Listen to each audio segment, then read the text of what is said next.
didn't invite the big banks to be here today. Where are they? I don't see them. Senator Kennedy. Mr. Rice, you think we ought to raise the deposit limit to 20 million, right? And that's for payroll accounts, sir. Yes. And Mr. Harrison, you agree with that? I think that'd be helpful, yes, Senator. Mr. Kelly, how about you? The recommendations we put forth, Senator Kennedy. Just give me a number if you would. I don't have a number. Our recommendation is it needs to be studied and empirically based. Okay. Mr. Podsiadly? Yeah, thank you, sir. My colleagues are impressed that I can pronounce it. Very well done. I'm kind of impressed myself. I used to get a lot of starts with a P going in my undergraduate and high school. All right. I'll call you Scooter. How, I'll take that as give me a number. I would agree with Mr. Kelly that it needs to be empirically based and that. Come on, guys. I know it ought to be empirically based. Okay, well, Give me I'll a say number. this. The one concern You that I used do to work have, at FDIC. Give me a number. yeah, well, the one concern I have is some institution loading up on a significant number of $20 million deposits that then ultimately. So if you don't like 20, give me a number. I don't have one off the You're top. not going to give me a number. I will give you my best guess, which is that 250 is not high enough, and 20 million is probably too high. How much? I said 20 million is probably too high. Okay. Let's Because suppose I worry about. let's suppose we go to 20 million. Yeah. Banks are going to pay this through assessments, right? Yes, correct. Risk based. Okay. Mr. Kelly, who's going to push back among the banking community? This is Senator Kennedy, doing what very few people in Washington actually do, asking a direct question and refusing to let it slide. Should we raise the deposit limit to 20 million? One witness says yes for payroll accounts. Another says that would be helpful. So far, so good, right? Then the question goes down the table. What's the number? Silence.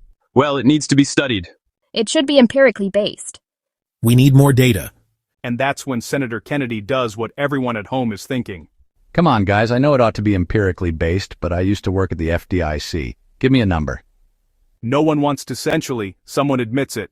$250,000 is too low. $20 million in Albert might be too high, but still no alternative number. So Senator Kennedy pivots. Who's going to push back on this? Small banks? Maybe. Community banks? Not really. Then it lands. The large banks. The ones with implicit guarantees. The ones everyone expects will be bailed out if things go wrong. And suddenly, it all makes sense. Well, let me add a little color, Senator. I think perspective. So I led a committee. And I'm sorry, sir. I led a committee that included banks of all sizes. Right. And one of the things I learned in leading that committee is that there is a lot of complexity associated with the prudential regulatory aspect of those larger institutions. Their liquidity requirements are very different than mine at $700 million a year. And so something that I had to become sensitive to as a leader of that group. And so while we sit here... Kelly, let me stop you. I understand. You're a smart man and you're a successful man. Well, I appreciate the compliment, And I Senator. appreciate that. But you're telling me here today, all of you, we've got a problem.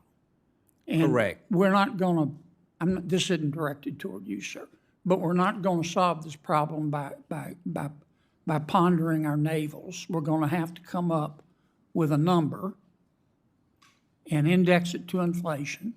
Taxpayers won't pay, the banks will pay. And then find out who's going to push back and why. I mean, that's the challenge. I understand the difficulty and the nuances and the trade-offs. I get all that. Thank you. And you make, I don't mean to denigrate your analysis, because you know a lot more about this than I do. But you're saying we have a problem. I'm asking how we solve it. And what I'm hearing is $20 million, index it to inflation. The larger banks are going to raise fresh hell. Fresh. Push back on this. Small banks? Maybe. Community banks? Not really. Then it lands. The large banks. The ones with implicit guarantees. the ones everyone expects will be bailed out if things go wrong. And suddenly, it all makes sense. They're not here today, Kennedy says. And their silence is their answer. No one disagrees, not one person. So here's the framework laid out plainly. A $20 million deposit limit, indexed to inflation. Taxpayers don't pay banks due. And the only real opposition? The biggest banks, who already know they're covered. This isn't about complexity, it's about courage. At some point, you stop studying the problem, and you pick a number, because silence, in this room, said everything.